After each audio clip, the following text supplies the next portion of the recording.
Assalamualaikum warahmatullahi wabarakatuh. Selamat pagi. Kami dari kelompok 3, Magister Business Administration Professional 5, Telkom University, akan membawakan materi terkait strategi enterprise PT Bank Mandiri. Kelompok 3 terdiri dari Darmawan Prasetya, Firdaus Juliansyah, Muhammad Saiful Arifin, Redno Novianto, dan Sakit Hidayat. Kami akan membawakan 5 poin overview. Itu yang pertama terkait dengan profil organisasi, yang kedua latar belakang visi dan misi, yang ketiga tujuan strategis, yang keempat unit bisnis struktur fungsional, dan yang kelima organisasi value chain. Profil organisasi Bank Mandiri didirikan melalui penggabungan usaha 4 bank, yaitu Bank Bumidaya, Bapindo, Bank Dagang Negara, dan Bank Eksim. Yang keempat bank tersebut selanjutnya secara bersama-sama disebut bank peserta penggabungan. Yaitu berdasarkan pasal 3 Anggaran Dasar Bank Mandiri, bahwa lingkup kegiatan Bank Mandiri adalah melakukan usaha di bidang perbankan sesuai dengan ketentuan dan peraturan perundang-undangan yang berlaku. Bank Mandiri mulai beroperasi pada tanggal 1 Agustus 1999. Entitas induk bank adalah pemerintah Republik Indonesia melalui Kementerian Badan Usaha Milik Negara atau BUMN. Visi dari Bank Mandiri itu menjadi partner finansial pilihan utama Anda. Pokok dari visi tersebut yaitu yang pertama terkait dengan komitmen membangun hubungan jangka panjang yang didasari atas kepercayaan baik dengan nasabah bisnis maupun persoalan. Yang kedua yaitu mengambil peran aktif dalam mendorong pertumbuhan jangka panjang Indonesia dan selalu menghasilkan imbal balik yang tinggi secara konsisten bagi pengorganisasi. Misi dari Bank Mandiri yaitu menyediakan solusi perbankan digital yang handal dan simpel yang menjadi bagian hidup nasabah. Dalam hal misi tersebut yaitu Bank Mandiri menempatkan posisi pada pemenuhan kebutuhan pasar, mengembangkan sumber daya manusia, memberikan manfaat maksimal kepada stakeholder, manajemen yang terbuka, dan terakhir, peduli terhadap kepentingan masyarakat. Demikian untuk profil dan visi misi Bank Mandiri. Baik, pada slide selanjutnya yaitu yang dimana membahas tentang pendekatan strategis yang dilakukan oleh PT Bank Mandiri, yang dimana mereka itu berfokus pada 3 elemen utama, yaitu yang pertama adalah gestur, yang kedua kekuatan, dan yang ketiga adalah fokus. Yang dimana gestur itu menggambarkan bagaimana PT Bank Mandiri bertindak secara agresif, namun tetap juga berhati-hati dalam memperluas dan menjaga basis kebutuhan-kebutuhan yang dibutuhkan oleh nasabahnya. Jadi strategi ini mengedepankan pertumbuhan yang cepat yang dapat mereka raih, tetapi juga menjaga keseimbangan resikonya, sehingga stabilitas yang dapat diperoleh dalam pengelolaan keuangan itu tetap terjaga dan hubungan dengan nasabah juga tetap terjaga dengan baik.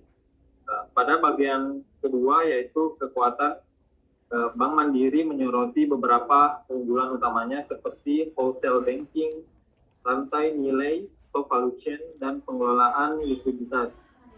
Bank Mandiri itu berusaha memperkuat hubungan dengan nasabah-nasabah baru dan mendorong peningkatan kelas pelayanan mereka.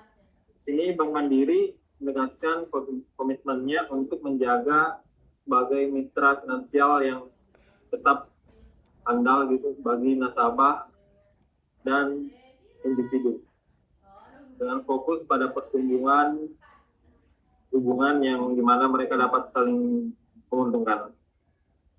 Yang ketiga yaitu fokus. Dalam strategi ini mencakup 3 area utama yaitu sistem, sumber daya manusia, dan budaya.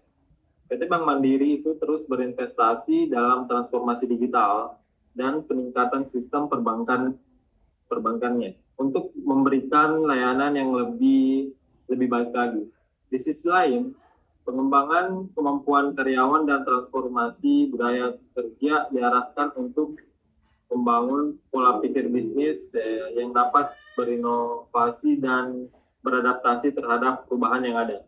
Dengan pendekatan yang dilakukan ini, Bank Mandiri mempunyai tujuan untuk memperkuat posisinya sebagai pemimpin pasar yang mampu bersaing pada tingkat lokal maupun global.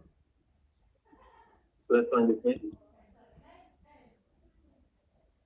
Strategi yang dilakukan oleh Bank Mandiri diturunkan menjadi bisnis strategi dalam rangka mendapatkan atau menghasilkan performance yang terbaik di segmennya. Bisnis strategi Bank Mandiri bertujuan akhir untuk mencapai inklusivitas keuangan dengan tujuan yang pertama adalah untuk meningkatkan kesejahteraan masyarakat, yang kedua mengurangi ketimpangan masyarakat yang mendapatkan layanan keuangan, dan yang ketiga adalah untuk mendorong pertumbuhan ekonomi dengan adanya investasi dan juga aktivitas-aktivitas ekonomi yang dilakukan oleh masyarakat.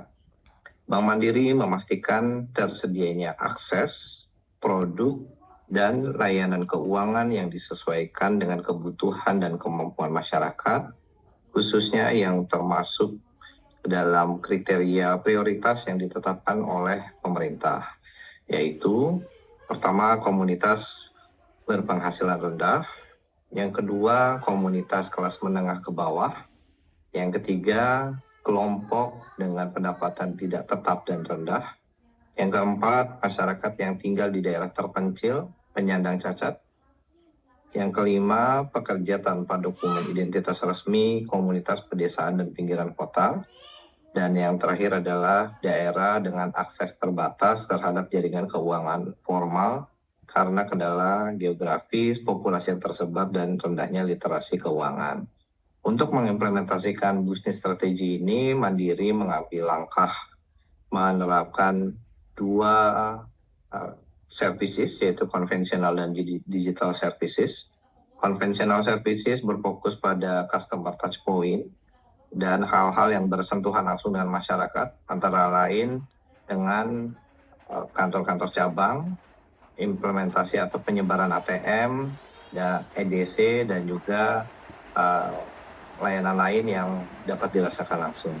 Sedangkan untuk layanan digital services-nya, Mandiri membuat platform Livin by Mandiri untuk customer retail dan juga Kopra untuk layanan atau untuk customer korporasi, sehingga seluruh segmen customer bisa di-grab oleh Mandiri agar seluruh lapisan masyarakat bisa memanfaatkan layanan yang dibuat oleh Bank Mandiri demi terciptanya inklusivitas keuangan. Demikian bisnis strategi yang diimplementasikan oleh Bank Mandiri. Baik, dengan core strategi yang sedemikian banyak serta segmen pelanggan yang sangat luas dicakup oleh Bank Mandiri, Bank Mandiri memiliki struktur yang relatif besar yang saat ini diketuai oleh seorang direktur utama, yaitu Bapak Darmawan Junaidi. Direktur utama ini dibantu oleh seorang wakil presiden direktur, saat ini seorang Sri Kandi, yaitu Ibu Alexandra Askandar, serta 10 direktur lainnya gitu. Nah, ke-12 direktur ini diawasi oleh komisaris. Komisaris ini kita kenal mungkin Bapak Hatib Basri dan Bapak Zainuddin Amali yang sama-sama pernah menjadi menteri. Menariknya adalah bahwa ke-12 direktur ini merupakan seluruhnya sebagai kader murni Bank Mandiri. Ini menegaskan bahwa Bank Mandiri sangat baik dalam hal pengembangan human capitalnya, sehingga dikenal sebagai eksportir eksekutif muda ke berbagai BUMN di berbagai bidang, bahkan ke pemerintahan. Secara garis besar, 10 direktorat ini mencakup ada 4 direktorat yang berperan sebagai revenue driver. Yang pertama adalah corporate banking. Ini direktorat yang melayani perusahaan besar.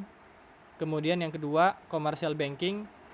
Ini fokus melayani pelanggan perseorangan.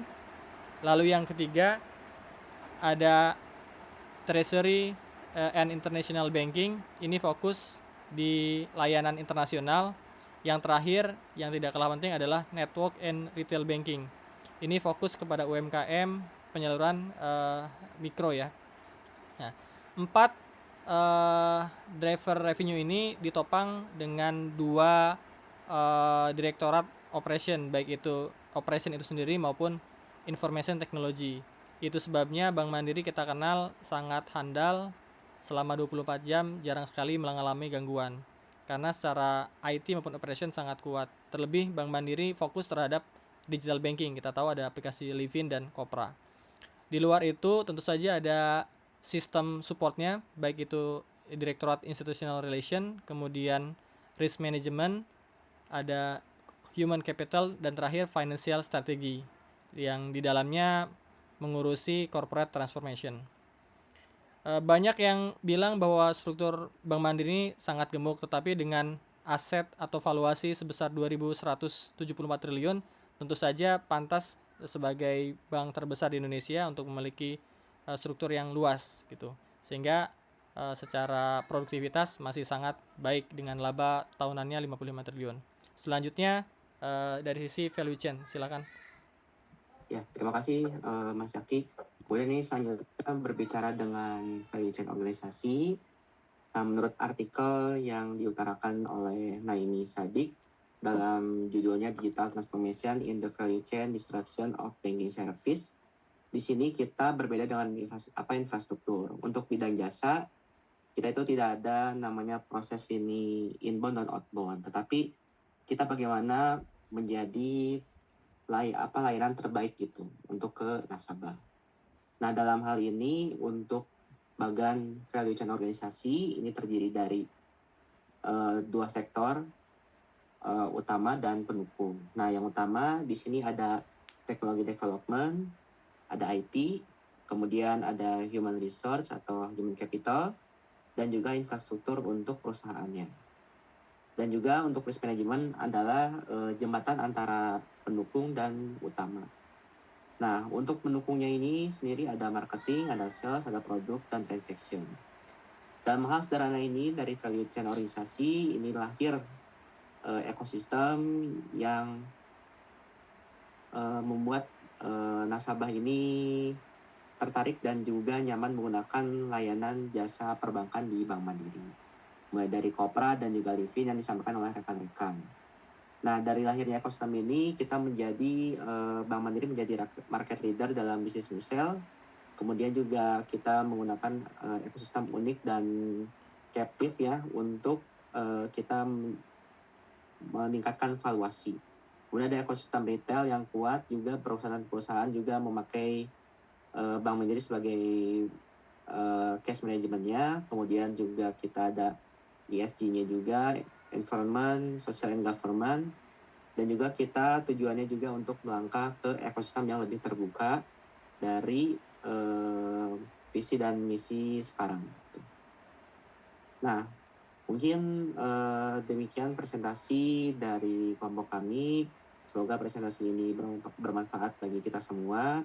Mohon maaf bila ada salah kata dan kurang dalam hal penyampaian materi. Sekian, terima kasih. Wassalamualaikum warahmatullahi wabarakatuh.